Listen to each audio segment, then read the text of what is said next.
Vamos abrir a palavra de Deus agora, nós vamos meditar no Senhor. Antes de abrir, eu vou falar o texto para você já deixar preparado aí. 2 Crônicas, capítulo 20, a partir do primeiro versículo. 2 Crônicas 20, a partir do primeiro versículo. Deixa eu só fazer uma correção, viu, Raquel? A Noite da Esperança Casa não começa essa semana, começa na semana que vem. Por quê? Porque essa semana, como a gente tem a conferência, então sexta-feira nós estaremos aqui. Nós queremos estar aqui na sexta-feira, no sábado, né, e no domingo. Então a Noite da Esperança volta somente na próxima semana, e não nesta. E uma outra coisa que não foi anunciado, mas eu também não falei sobre isso com a Raquel ainda, é que voltando os projetos sociais, dia 18 de agosto, né? Volta os projetos sociais. Então, algumas mães, alguns pais vêm para a igreja para trazer os seus filhos. Então, eu estarei aqui na igreja toda quarta-feira, durante os projetos sociais estarão acontecendo lá. Eu estarei aqui com aqueles irmãos que quiserem fazer a classe de discipulado.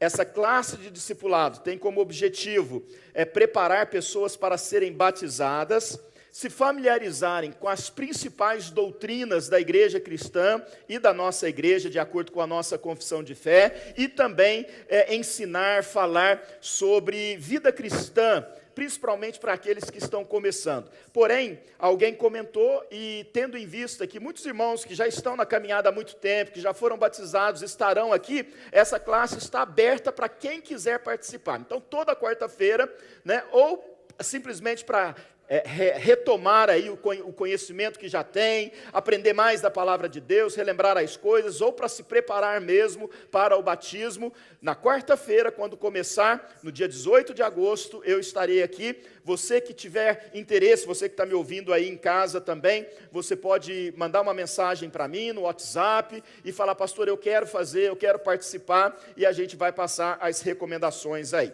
tá bom? Que mais? Eu estou muito... santa ansiedade, irmão. Santa ansiedade pode. Não pode a ansiedade que não é santa, né? Mas existe isso, pastor? Não. Só explicando, né? Estou com essa santa ansiedade para o nosso próximo final de semana. Os irmãos sabem que nós planejamos para a nossa igreja esse ano 4 conferências. A conferência de finanças foi a única que não aconteceu, porque foi lá no comecinho do ano, e o nosso preletor no Brasil não conseguiu vir por causa da pandemia. Nós não tivemos essa conferência. A segunda foi a da família, que foi no Dia das Mães aqui. Foi muito bacana com o pastor Nassif, que nos abençoou demais. A terceira vai ser essa agora, no final de semana que vem, com o Thales Araújo. Essa eu chamo de conferência de espiritualidade. Na verdade, é aquela conferência para dar uma aquecida no nosso coração, né? Alguns vão falar: pastor, é avivamento. Não, é sobre vida cristã, sobre vida com Deus, sobre despertamento espiritual. E eu estou assim, ansioso por essa conferência. Eu creio que vai ser um tempo muito bom. O pastor Thales está chegando amanhã na minha casa, mas ele dorme. Na terça ele vai para alguma praia descansar um pouquinho, e na sexta-feira ele vai estar aqui com a esposa, a Almira. Estejam em oração por essa conferência, né? E a última vai ser em outubro, já junto com o dia da Reforma Protestante, dia 31, uma conferência sobre teologia, conferência teológica, para a gente aprofundar um pouco na nossa história teológica, naquilo que a gente crê. Eu creio que nós precisamos ter conhecimento também. Muito bem. Fazia muito tempo que eu não via a igreja assim, tão vazia, diria dessa forma, né? Graças a Deus que vocês estão aqui, mas é uma ausência dos nossos irmãos muito justificada, né? Nós vamos orar por eles no final do culto. Muitas famílias foram contaminadas pela Covid, né? Começaram com os adolescentes, e aí a gente não explica mais, mas a gente está acompanhando essas famílias de longe, né? Através aí do telefone e das mensagens, e nós sabemos, graças a Deus, apesar de serem muitos, irmãos, são sintomas leves, né? O que mais incomoda é uma dor de garganta, uma dor de cabeça, mas todos têm compartilhado aqui no grupo, né, que são sintomas leves e que estão todos bem. Então, em nome de Jesus, vão se recuperar, já estão se recuperando. Espero que todos estejam ligados aí, participando conosco. Nós conclamamos esse grupo para participar conosco hoje. No final, nós vamos orar por eles, né? E se, em nome de Jesus, na sexta-feira vai estar todo mundo curado. E eu quero ver isso aqui cheio de gente. E, em função desses novos casos que estão surgindo, nós mandamos uma mensagem, não sei se todos receberam ou não, aconselhando o uso de máscaras, né? Ainda não está determinado o uso de máscara, mas é altamente recomendado. Então, fique à vontade, é só uma recomendação. Nós vamos sempre reproduzir aqui o discurso do CDC. O que eles falarem, nós vamos falar. O que eles pedirem para a gente adotar, a gente vai adotar. Então, não é obrigatório. Aquele que se sentir mais tranquilo, não quero usar, não use, mas aquele que quiser usar, use. Fica aí essa palavra de recomendação. Em nome de Jesus, vai parar de surgir variante. Em nome de Jesus, tem que parar de surgir variante e nós precisamos nos livrar disso e tocar a vida aí para frente.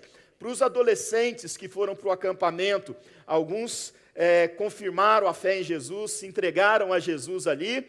Eu sei que isso aconteceu. Nós já estamos preparando também a classe de discipulado e preparação para o batismo de vocês, para se tornarem membros da igreja. Essa classe dos adolescentes vai acontecer no domingo. Então, no momento da pregação, esse grupinho e outros adolescentes, né, que quiserem participar, vão sair, vão para a sala dos jovens, e nós teremos o professor que vai preparar essa turma aí para o batismo. Amém, irmãos? A igreja continua acontecendo, né? Esse amém foi muito fraco, né? Para uma igreja pentecostal como a nossa, precisava ter um amém mais forte, né? Mais vibrante. Eita! Quem estiver assistindo online, que não é da igreja, vai pensar que nós somos pentecostais mesmo, né? Porque tem de tudo, né? Tem de tudo, está tudo certo, somos irmãos na fé. Mas então, eu creio que eu já disse tudo, e eu vou partir então para a palavra de hoje, lá em 2 Crônicas, capítulo 20, a partir do primeiro versículo. Eu queria que você acompanhasse essa leitura, entendesse a história que está sendo contada. Deus vai falar conosco através dela. Depois disto, os filhos de Moabe e os filhos de Amon, com alguns dos meunitas, vieram à peleja contra Josafá. Então vieram alguns que avisaram a Josafá, dizendo: grande multidão vem contra ti da além do mar e da Síria. Eis que já estão em Azazon Tamar, que é em Gedi. Então Josafá teve medo e se pôs a buscar ao Senhor e apregoou jejum em todo o Judá. Judá se congregou para pedir socorro ao Senhor. Também de todas as cidades de Judá veio gente para buscar ao Senhor. Pôs-se Josafá em pé na congregação de Judá e de Jerusalém, na casa do Senhor, diante do pátio novo, e disse: ah, Senhor, Deus de nossos pais, porventura não és tu Deus nos céus? Não és tu que dominas sobre todos os reinos dos povos? Na tua mão está a força e o poder, e não há quem te possa resistir. Porventura, ó nosso Deus, não lançaste fora os moradores desta terra de diante do teu povo, de Israel, e não a deste para sempre a posteridade de Abraão, teu amigo? Habitaram nela e nela edificaram um santuário ao teu nome, dizendo: se algum mal nos sobrevier, espada por castigo, peste ou fome, nós nos apresentaremos diante desta casa e diante de ti, pois o teu nome está nesta casa. E clamaremos a ti na nossa angústia, e tu nos ouvirás e livrarás. Agora, pois, eis que os filhos de Amon e de Moabe e os do monte Seir, cujas terras não permitistes a Israel invadir, quando vinham da terra do Egito, mas deles se desviaram e não os destruíram, eis que nos dão o pago, vindo para lançar-nos fora da tua possessão, que nos deste em herança. Ah, nosso Deus, acaso não executarás tu o teu julgamento contra eles? Porque em nós não há força para resistirmos a essa grande multidão que vem contra nós, e não sabemos nós o que fazer, porém os nossos olhos estão postos em ti. Até aqui, irmãos, vamos orar mais uma vez. Pai, a tua palavra foi lida já pela segunda vez neste tempo de culto, ó Pai. Pedimos que o Senhor fale conosco, segundo a nossa necessidade espiritual, e segundo aquilo que o Senhor sabe que nós precisamos, ó Pai, que nós possamos meditar, rever essa história e aprender com ela, Deus, para continuarmos caminhando em vitória na presença do Senhor. É assim que eu oro, com toda a humildade, pedindo que o Senhor use a minha vida, ó Pai, e abra o entendimento de todos nós, em nome de Jesus. Amém. Queridos, nessa manhã eu gostaria de falar com vocês sobre como vencer o medo e as aflições dessa vida. Esse é o nosso tema, e nós tomamos então essa experiência do rei Josafá para compartilhar com vocês. Permita-me deixar o texto um pouquinho de lado e explicar o que está por detrás deste momento, ou seja, o contexto, né? Nós sabemos, Josafá foi um grande rei, ele foi filho de Asa, que também foi um grande rei. Só uma curiosidade, o Asa foi aquele rei que temeu a Deus, que restaurou, né, a adoração, fez uma reforma religiosa, espiritual no meio do povo de Deus no momento de crise, e ele ficou doente no pé. E essa doença era uma doença gravíssima. E apesar dele ser um homem de Deus, temente a Deus, ter conduzido o povo de acordo com a lei do Senhor, né, ele não foi perfeito. Grandes homens e mulheres, por mais sendo mesmo grandes homens e grandes mulheres, também erram. E diz o texto que Asa, ele confiou nos médicos e não buscou o Senhor. E ele morreu com aquela enfermidade do pé. É claro que nós não estamos dizendo que quando nós estamos doentes, nós não podemos procurar o médico. Não, eu creio que Deus hoje disponibiliza a ciência, a tecnologia, tantas coisas, né, para que nós possamos usar e sermos beneficiados com estas coisas. Mas nós precisamos entender que mesmo tendo todas essas coisas, a nossa confiança tem que estar no Senhor que nos deu estas coisas e não apenas nestas coisas. Então, Josafá foi filho de Asa, foi filho, se você voltar aí a página da sua... as páginas da sua Bíblia, você vai ver que Asa, ele foi filho de Abias. É Abias? Não. Abias. Então Josafá era neto de Abias. E se você voltar um pouquinho mais, você vai chegar em Roboão. Roboão foi filho de Salomão. Então é isso que está acontecendo. Nesse período dos reis, a história dos reis é contada no livro de 2 Crônicas, 1 e 2 Crônicas e também 1 e 2 Reis. E que aconteceu? Só para refrescar a nossa memória. Quando hoje a gente fala de ter um rei ou de ter um presidente, isso é absolutamente normal para nós. Preferencialmente que seja eleito pelo povo democraticamente, preferencialmente se a urna for auditável. Estou só brincando, né, irmãos? Mas isso é comum. Nós vivemos numa sociedade assim, que precisa ter um presidente, seja aqui, seja no Brasil, né? Mas quando a gente traz à memória a história do povo de Deus, esse povo sequer existia. A Bíblia narra relacionamento de Deus com grandes homens, né? Inclusive Noé foi um deles, mas a história começa a se clarear na formação desse povo quando Deus chama Abraão. E Deus chama Abraão, Abraão é abençoado por Deus, recebe a promessa de Deus de que dele seriam benditas todas as famílias da terra. Você que conhece a história sabe que de Abraão vem Isaac, de Isaac vem Jacó, de Jacó vem José do Egito, que antes de estar no Egito era perseguido pelos seus irmãos, porque Jacó amava, tinha uma certa preferência por ele, e então ele é vendido e ele vai para o Egito. No Egito, essa família, num determinado momento de seca, pensando até que José já não existia mais, vai para o Egito à procura de mantimento, porque havia seca, porque havia escassez onde eles estavam.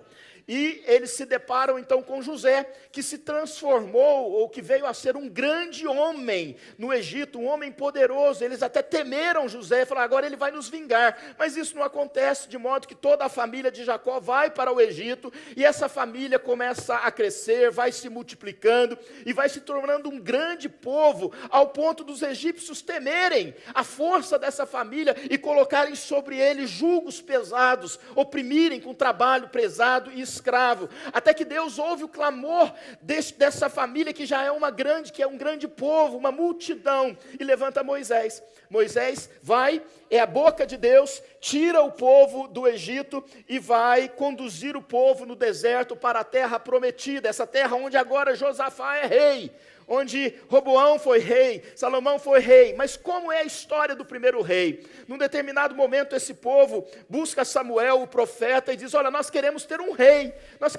rei como todos os outros povos, como todas as outras nações. Samuel fica chateado com isso, e Deus vai consolá-lo, falar, olha, não é você que eles estão rejeitando, eles estão rejeitando a mim mesmo. Por quê?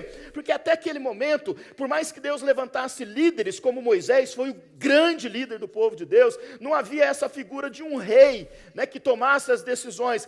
Então, eles queriam ter esse rei, e Samuel vai ungir aquele que foi o primeiro rei de Israel. Qual foi o primeiro rei de Israel? Vocês não sabem, gente? Saul, o primeiro rei. Depois de Saul, Davi. Depois de Davi, Salomão. E com a morte de Salomão, o reino já estabelecido na terra, já tinham tomado posse da terra prometida, o reino se divide em reino do norte, reino do sul. Josafá está aqui nesse contexto. Agora, quando o povo clama por esse rei, dá início a essa história da monarquia, eu disse, para nós é muito comum, mas para eles, pensa nisso. Ele era o povo que era conduzido que tirou, Deus os tirara do Egito de forma miraculosa, fazendo sinais diante dos seus olhos. No deserto, para entrar no deserto tem que abrir o mar vermelho. A Bíblia diz que Deus criou paredes de água. Você já parou para pensar nisso? O que é uma parede de água? Tecnologia nenhuma, nada, absolutamente nada pode criar paredes de água, porque a água vai cair, é física isso, né? Mas Deus atuou de forma miraculosa. Então Deus estava presente, de fato Deus era o rei daquele povo. E num determinado momento, apesar de ter vivido aquilo, de ter testemunhado os grandes feitos do Senhor, tantos milagres, esse povo ainda não compreendia que Deus estava presente. Deus mandava comida no deserto, Deus protegia as roupas para que não envelhecessem. Deus atuava de forma miraculosa, de modo que não havia necessidade de ter um rei. Mas esse povo pede o rei e Deus dá o rei. E começa então a história da monarquia. Quando nós falamos dos reis de Israel, tanto os autores de crônicas e também os autores dos 2 livros dos reis, eles tomam o cuidado de, ao narrar um a um desses reis de Israel, de conectar o relacionamento ou não deste rei com o Senhor, com o Deus de Israel. Por isso ele fala, quantos anos tinha o rei quando tornou-se rei, quantos anos ele reinou em Israel ou em Judá, e se ele fez o que era bom ou o que era mal perante o Senhor. Alguns reis foram muito maus. Outros foram muito bons. E o ser mau ou ser bom estava intimamente relacionado com o temor de Deus. O que os escritores estão mostrando é que ser um bom rei é ser um rei que serve a Deus, que traz a lei, que regia a vida do povo de um modo geral e coloca ela no seu devido lugar. É isso aqui. Que tira objetos de adoração de outras religiões pagãs e faz do seu reinado um reinado que se prostra diante do único Deus. Que Deus é esse? O Deus lá de Abraão, o Deus de Isaac, o Deus de Jacó, o Deus de José, o Deus de Moisés, o Deus de Davi, de Salomão e de outros. Então isso está muito enfático. Não é à toa que o salmista no Salmo de número 33 vai dizer: feliz é a nação cujo Deus é o Senhor. Esse é um princípio que está enraizado na história dos reis e deveria estar enraizado na nossa história como cristãos também. Bom, Josafá é um desses reis. Ele é um desses reis. E ele fez coisas tremendas. A Bíblia diz que ele temeu ao Senhor, que ele fez coisas tremendas para o povo de Deus, mas com temor de Deus. Uma dessas coisas que ele fez, se você voltar a sua Bíblia lá no capítulo 17, isso é 17 mesmo, isso, 17, tem uma descrição de algumas coisas tremendas que ele fez, mas eu vou resumir alguma delas. Por exemplo, diz que ele fortificou todas as cidades de Judá. Ele, como rei, como governador, ele investiu em segurança pública, de modo que muitos não conseguiam atacar Judá ou prevalecer contra Judá por causa disso.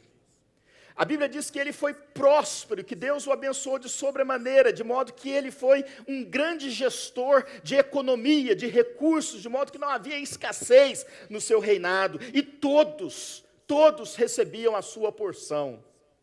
A Bíblia diz também que ele não se preocupava apenas com a questão da matéria, e as necessidades materiais, mas ele tinha na mente essa necessidade de que o povo precisava voltar para a palavra de Deus e andar com Deus. Então ele envia sacerdotes, ele envia levitas para ensinar ao povo e para ler a palavra de Deus, a lei do Senhor com eles.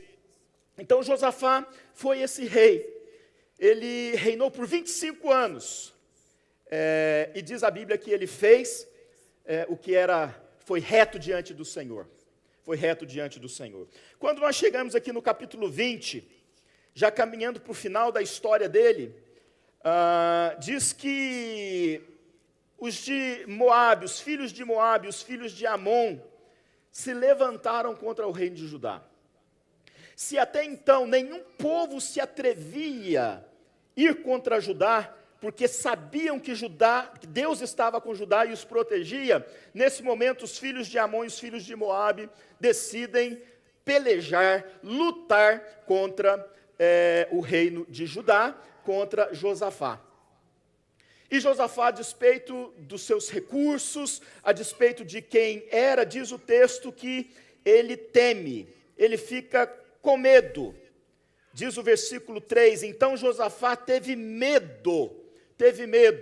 Grandes homens de Deus, grandes mulheres de Deus, crentes, passam pela experiência do medo em inúmeros momentos da existência. Neste momento, Josafá teve medo, porque o exército que se levantava de Moabe e de Amon era grandioso e poderoso demais. E Josafá olha para o seu próprio exército, apesar de ter sido temido até então, ele vê, não, mas nós somos pequenos demais diante da grandeza desse exército. E ali ele teme, ali ele entra em crise. Será que o meu reino vai ser tomado? E a gente tem que entender que essas coisas aconteciam muito comum. Aliás, guerra acontece até o dia de hoje. Guerra acontece até o dia de hoje. Então não ficamos esse negócio, a Bíblia fica falando de guerra, a Bíblia fica falando de matança. Gente, pelo amor de Deus, até os dias de hoje, isso acontece em várias partes do mundo, e a gente desconfia de outras ferramentas para as guerras atuais, né? Existe a guerra econômico-financeira, as sanções de um país para o outro, de determinado produto, tem gente falando na possibilidade de uma terceira guerra mundial ser biológica, ou qualquer coisa dessa natureza, mas nós precisamos entender que Deus se revela na história, e a história nos mostra que os antigos reinos pelejavam uns contra os outros para crescer, para expandir o seu território. E então nós temos agora os amonitas e os moabitas, os filhos deles, tentando invadir, anunciando, declarando guerra contra Josafá, e ele teme. E aí nós chegamos nos princípios, nos ensinamentos que nós podemos aprender com ele. Como vencer o medo e as aflições. Vejamos com Josafá os passos pelos quais ele andou para enfrentar o seu medo e receber a vitória e sair vitorioso. Ter medo não é o problema é o que nós fazemos quando nós temos o medo, porque o medo é natural. O medo é natural. Em primeiro lugar, o versículo 3 que nos diz que ele teve medo, nos diz também que se pôs a buscar ao Senhor e apregoou jejum em todo o Judá. Então o que ele fez? Buscou ao Senhor e proclamou um jejum. Irmãos, nós precisamos entender desse caminho aberto que nós temos diante de nós, uma porta aberta, um céu aberto.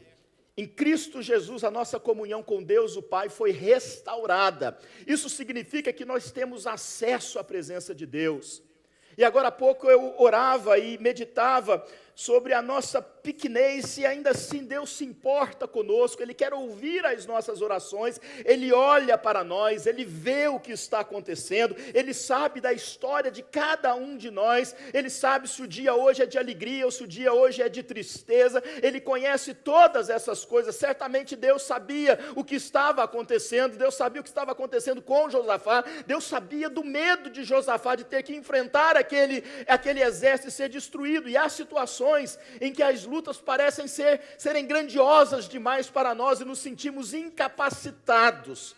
Mas nós não podemos nos esquecer, e Josafá está trazendo a nossa memória, que nós temos uma porta aberta, escancarada, diante do Rei do Universo, do Deus Todo-Poderoso, e nós precisamos entrar por essa porta. Ele buscou ao Senhor. Contra o medo, irmãos, nós precisamos buscar ao Senhor, buscar o poder de Deus na nossa vida, buscar a orientação de Deus para aquilo que nós devemos fazer ou podemos fazer. Mas eu não vou dizer para você que esse seja um caminho só para a hora do medo. Buscai ao Senhor, invocai o seu nome enquanto há tempo. Então nós precisamos ter no nosso dia a dia, no nosso viver, esse desejo por Deus. É Ele quem nos sustenta, é Ele quem prepara o nosso caminho, é Ele quem firma o nosso caminhar. Deus é a essência de todas as coisas, a razão de todas as coisas. Ele tem o controle de todas as coisas, Ele nos deu a vida. Então nós precisamos desejar ardentemente estar na presença de Deus, buscar ao Senhor. Enquanto estamos trabalhando, buscamos ao Senhor. Enquanto estamos como igreja, estamos buscando ao Senhor. Vamos dormir, mas nos lembramos de buscar ao Senhor, porque nós temos esse Deus. A busca por Deus tem que ser constante na nossa vida. Tem que ser constante na nossa vida. Mas há momentos em que, além dessa busca, nós precisamos dar um passo a mais. O texto diz que Josafá, ele buscou ao Senhor e apregoou um jejum.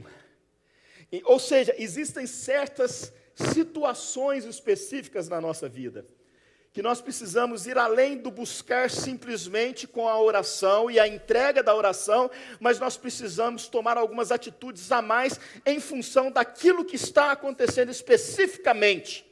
Então eu busco todos os dias, eu desejo todos os dias, mas hoje eu vou me retirar porque eu preciso ver o meu filho curado. Hoje eu vou orar com um propósito claro, definido. Hoje eu vou fazer um jejum. O jejum não é o intermitente para emagrecer, é o jejum espiritual. Ajuda a emagrecer também, né? Mas é aquele propósito definido. Nós estamos perdendo muito essas coisas, irmãos, esses princípios de vida devocional, de vida com Deus, e nós não podemos. É por isso que muitos dentre nós estão fracos na fé. Porque não estão buscando, porque quando buscam não tem um propósito específico, esqueceram-se do jejuar, sabe, para se consagrar e para buscar o favor de Deus em determinadas situações.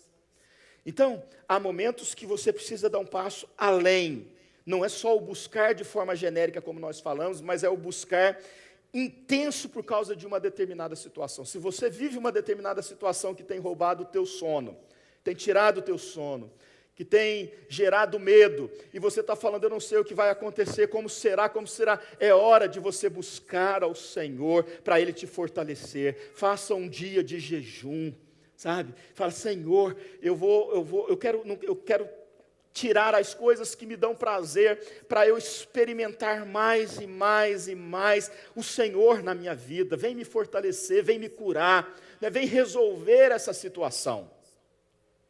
Então, irmãos, para vencermos os medos e as aflições que vêm com o medo, Josafá nos ensina a buscar ao Senhor e até jejuar de forma específica. Há um segundo ponto que nós aprendemos com ele, e esse segundo ponto está no versículo 4. Versículo 4 diz assim: Judá se congregou para pedir socorro ao Senhor. Também de todas as cidades de Judá veio gente para buscar ao Senhor. Qual que é o princípio aqui? O congregar-se. O congregar-se. No meio do desafio, no meio do medo, Josafá conclama e Judá se reúne. Gente de toda a parte do reino vai para Jerusalém, o povo se reúne para estar juntos com um único propósito. Um único propósito. Ora, aqui neste contexto nós estamos falando de guerra. Nós estamos falando da possibilidade de se perder a independência, de ter os despojos levados e passar a viver em miséria. Mas não seria um momento que nós vivemos hoje, um momento de nos ajuntarmos mais e mais com um propósito definido em função dessa pandemia que nós vivemos? O congregar-se significa, para mim, nesse texto, é o ajuntamento das pessoas para clamar por um propósito específico. E nós vivemos dias muito difíceis em relação a isso. Sabe por quê? Porque as igrejas estão separadas, as igrejas estão distantes. Eu estou muito triste com o que eu tenho visto, como parte lá da aliança de pastores que faço, da diretoria, e na última reunião, conversando com as irmãs também da diretoria, eu fiquei sabendo que tem líderes ou igrejas que não se envolvem com a aliança de pastores, porque a diretora, a presidente, melhor dizendo, é uma mulher. E a denominação dele não aceita a liderança de mulher na igreja. Eu fiquei sabendo que tem pastores que não participam do nosso encontro, é um encontro de comunhão, sabe, de louvor, a gente ouve uma pregação, não tem nada de se submeter um ao outro, continua cada um independente, mas não frequenta, porque a sua denominação proíbe de ter qualquer tipo de comunhão com outras denominações. Eu não vou dar os nomes, mas eu sei do que eu estou falando. Mas para nós aqui como Igreja Nova Esperança, e para você que nos assiste aqui, o congregar-se também toma um outro sentido, que é, nunca enfrente uma situação difícil sozinho. Você entende isso? Todos nós passamos por situações difíceis. E optar por enfrentar isso sozinho não vai dar certo no final. O estrago vai ser maior, as feridas vão doer mais. Então, o congregar-se é você abrir o seu coração no momento da sua crise, no momento da sua dificuldade, e pedir ajuda, nem que seja em oração, que já é demais, que já é tremendo, mas abrir esse espírito de congregar, de não ficar sozinho, ele precisa estar presente nas nossas vidas, né? Ontem a Bianca postou algo no grupo do Forever Youth. Esse grupo é dos pais de adolescentes. Se você tem adolescente nesse grupo e não faz parte do grupo do WhatsApp, você precisa entrar ali para você se situar com as coisas que estão acontecendo com os adolescentes, né? E ela comentou algo interessante, falou assim, olha, é ruim tudo que a gente está passando, ela mesma está com Covid, né? O Natan está com Covid, é ruim, mas olha o movimento que isso trouxe para o grupo, de preocupação um com o outro, de conversa um com o outro, né? E é exatamente esse espírito, da gente se importar com o outro e a gente também dividir, tentar procurar alguém para dividir esse fardo. Então, esse é um princípio. Se a gente está com medo, se a gente está numa situação, a gente precisa sair do nosso casulo, né, e mergulhar um pouco mais no casulo da nossa comunidade como um todo. Certamente você vai encontrar alguém com coração grande, disposto a caminhar com você, disposto a te ajudar. A Bíblia diz que nós temos que suportar uns aos outros em amor, o apóstolo Paulo fala. Né? E o suportar não é tolerar, não, né? É o dar o suporte que é necessário. E não existe um momento mais propício para oferecermos esse suporte quando da luta, da tribulação de um irmão, de uma irmã.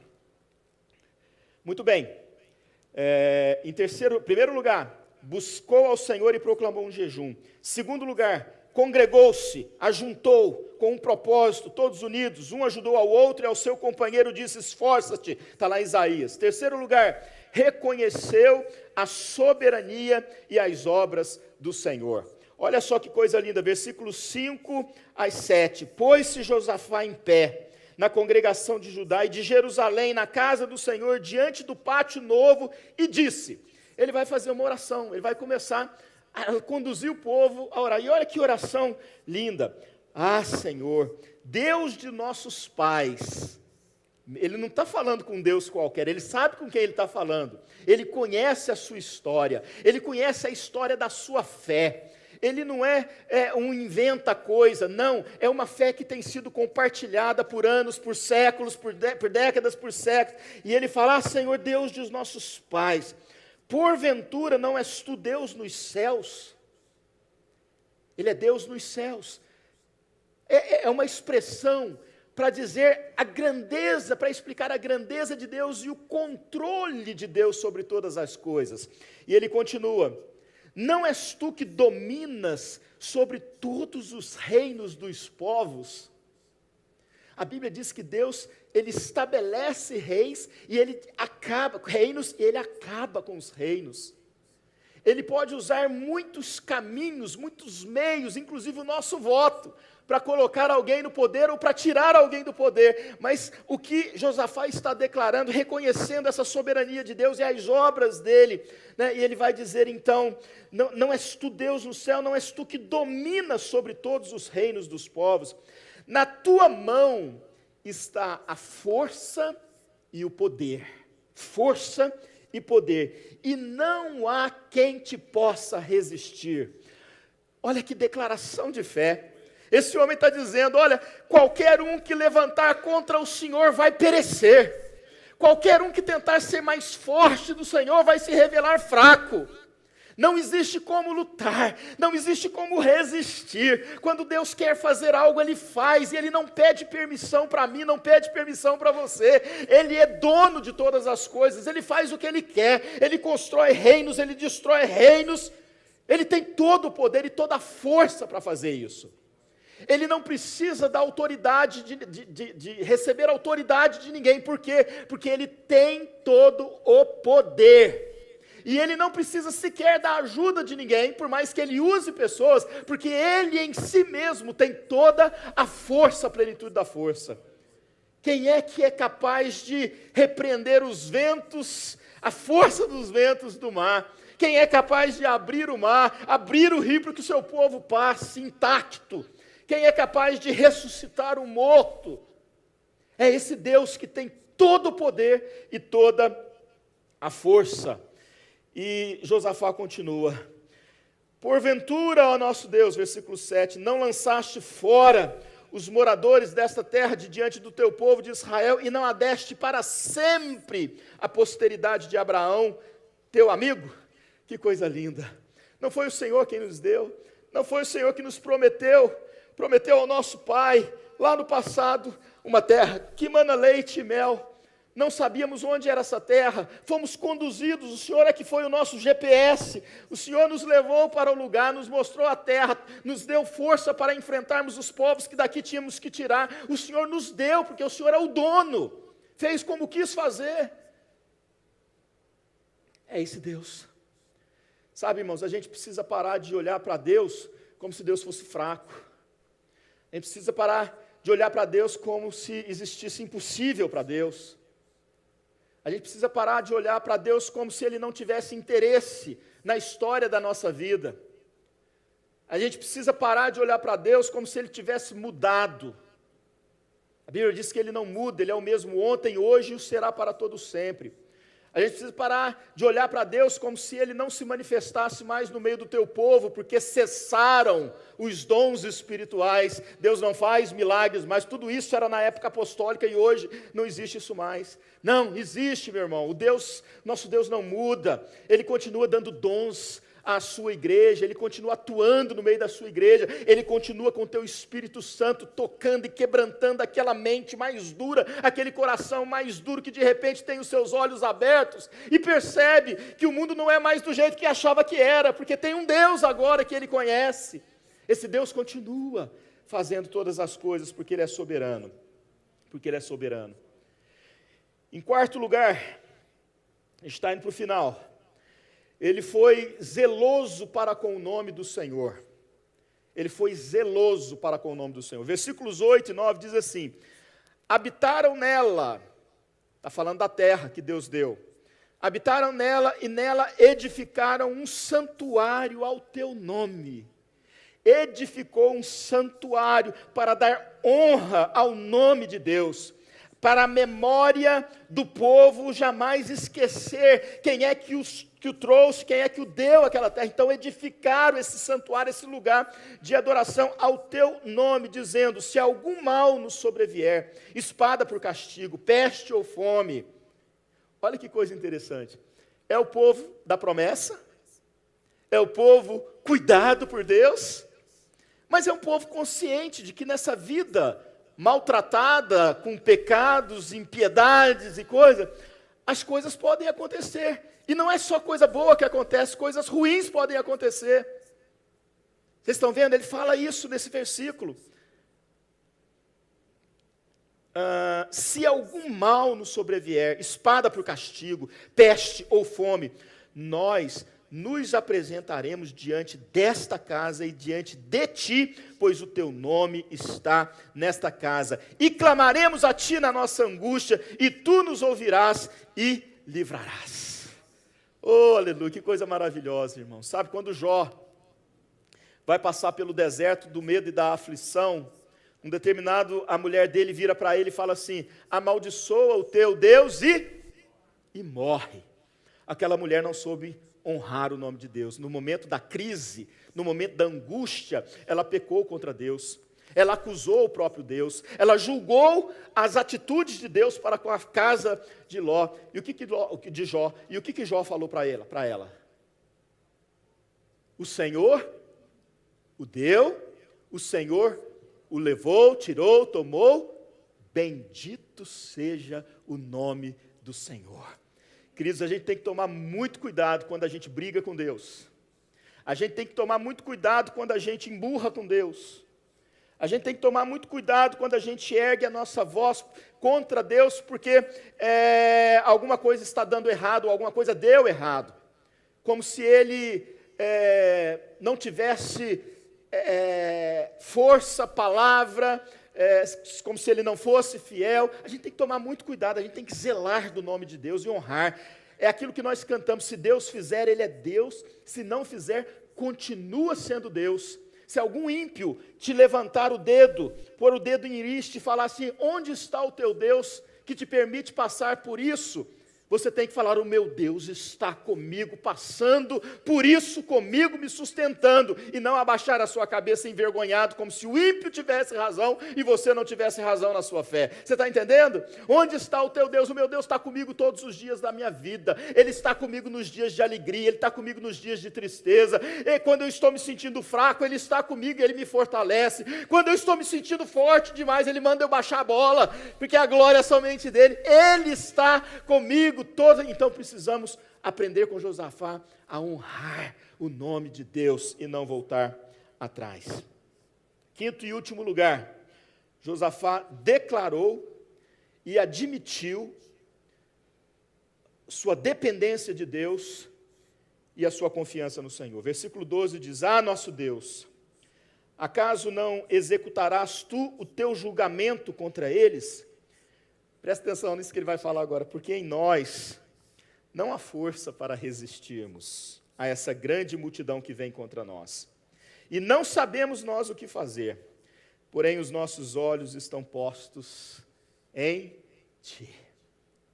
Há momentos, irmãos, que nós ficamos sem direção, né? Já aconteceu com você? Comigo já. Sabe quando você está naquele momento da sua vida que você não tem mais, você perdeu o controle, não sabe mais o que fazer? Irmãos, eu me lembro, quando eu cheguei aqui em Orlando, eu apliquei para uma série de trabalhos, em banco, em administração de empresa, de casa de férias, o que você imaginar. Pastor Wesley me indicando, encaminhando para irmão na fé. Não é daqui da igreja não, viu? Mas pode ficar tranquilo. Né? E chegou um momento, eu falei assim: Deus, o que está acontecendo? Nada, eu já trabalhei em banco, eu tenho formação, o banco está procurando gente para trabalhar, não quer me contratar. O irmão da fé que administrava não sei quantas casas de vaquejo falou assim: pastor, sei não, viu? Quem é que me garante que você não vai me passar a perna e pegar minhas casas todas? E eu com a minha menininha de 7 meses ali em casa, precisando do leitinho dela de cada dia. E o dinheirinho que estava no bolso sumindo, desaparecendo. Então, há momentos que a gente fica, meu Deus, a gente se sente impotente. Olha só, eu tinha a competência, eu tinha o tal do documento que me permitiria ser contratado em qualquer lugar, nada dava certo. Eu sei por que nada deu certo, eu sei o que Deus tinha para mim, e está tudo muito, muito claro, principalmente hoje, mas naqueles dias eu me sentia: o que está acontecendo? Parece que eu não posso fazer mais nada, tudo que eu tenho para oferecer, eu ofereço e não serve para ninguém. Então, há momentos em que a gente tem essa sensação, e a gente precisa falar o que para Deus? Senhor, eu não tenho mais nada, eu não sei o que fazer, eu não sei qual caminho seguir.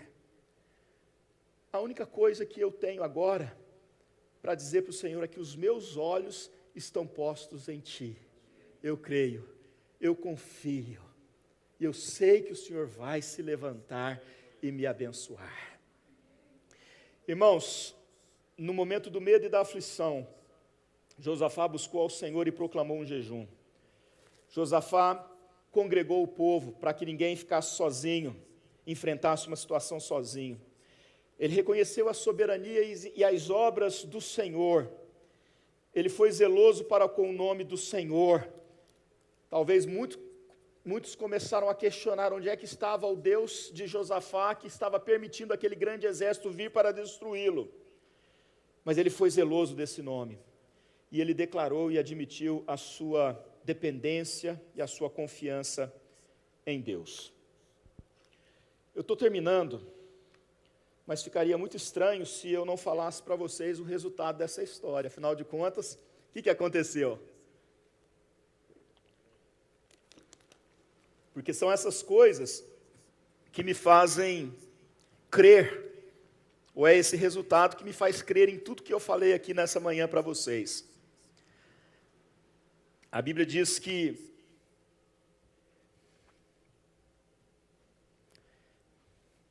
vou resumir aqui um pouco, porque o texto é longo, mas lá no versículo 15, a palavra do Senhor que vem para Josafá. Não temais, nem vos assusteis, por causa dessa grande multidão. Pois a peleja, ela não é vossa, mas de Deus. Tem luta que você pensa que é sua, mas Deus está falando para você, não é sua, é minha. Eu preciso honrar, dignificar, glorificar o meu nome. Amanhã descereis contra eles, eis que sobem pela ladeira de Ziz, encontrá-los-eis no fim do vale, de fronte do deserto de Jeruel. Mas neste encontro, olha o que o Senhor está falando, não tereis de pelejar. Vai para o encontro, vai para a guerra, vai sem medo, mas lembre-se que essa batalha é minha, e vocês chegando lá, naquele vale da guerra, naquele vale da batalha, vocês não vão pelejar. Tomai posição, ficai parados e vede o livramento, e vede o salvamento que o Senhor vos dará, ó Judá e Jerusalém. Não temais, nem vos assusteis. Amanhã saí-lhes ao encontro, porque o Senhor é convosco. Sabe o que eles fizeram, irmãos? Exatamente como o Senhor falou. Você pode ficar de pé, por favor? Enquanto a música começa a rolar aqui no altar. Sabe por que eu estou falando de música rolar aqui no altar? Porque é o que eles fizeram. Então Josafá se prostrou com o rosto terra, e todos os Judá e os moradores de Jerusalém também se prostraram perante o Senhor e o adoraram. No meio da crise, existe esse poder na adoração, no louvor, que faz as coisas se movimentarem ao nosso redor, em cima, embaixo, do lado, na frente, atrás. Dispuseram-se os levitas dos filhos dos coatitas e dos coreitas para louvarem ao Senhor. Gente, não era para a guerra, não era o exército que estava vindo, Deus está falando, me louve, adore o meu nome, chame os levitas, pegue os instrumentos, abra a sua boca e comece a cantar, comece a glorificar, porque essa peleja não é sua, essa peleja é minha. Enquanto você ora, enquanto você me adora, enquanto você louva o meu santo nome, eu trabalho, eu executo, eu faço justiça, eu cuido da tua vida, eu te dou a vitória. Oh glória, oh Deus. Aconselhou-se com o povo e ordenou cantores para o Senhor, que vestidos de ornamentos sagrados e marchando à frente do exército, louvassem a Deus, dizendo, rendei graças ao Senhor, porque a sua misericórdia dura para sempre. E tendo eles começado a cantar e a dar louvores, pôs o Senhor emboscadas contra os filhos de Amon e de Moabe, e os do monte Seir, que vieram contra Judá, e foram desbaratados. Não precisou lutar, não precisou sujar as mãos de sangue. Deus só falou, louva. E enquanto o povo louvava e adorava, o Senhor trabalhava e os confundia, de modo que aqueles mesmos se destruíram, sem que um filho de Judá fosse atingido. É por isso que a gente tem que buscar ao Senhor na hora do nosso medo, das nossas aflições. É por isso que a gente tem que apregoar jejum, ter uma vida mais intensa com Deus. Eu espero que essa palavra hoje esteja aquecendo o teu coração e já aquecendo o nosso espírito para esse final de semana que vem, porque coisas grandiosas vão acontecer e essa semana vai ser uma semana de bênção, de vitória. Eu não estou falando que não vai ter luta, vai ter luta, porque só tem bênção e vitória quando a gente enfrenta a luta. Nossos irmãos estão aí passando por esse vale da Covid, mas vai ter vitória em nome de Jesus. Deus tem vitória para você. Abra a tua boca e declare, renda graças ao Senhor, porque Ele é bom, porque a sua misericórdia dura para sempre. Adore, glorifique o nome do Senhor, exalte o nome do Senhor e receba a bênção dEle na tua vida, a presença dEle poderosa que te anima, que te consola, que te levanta, que te livra do mal. Ele trabalha, Ele trabalha.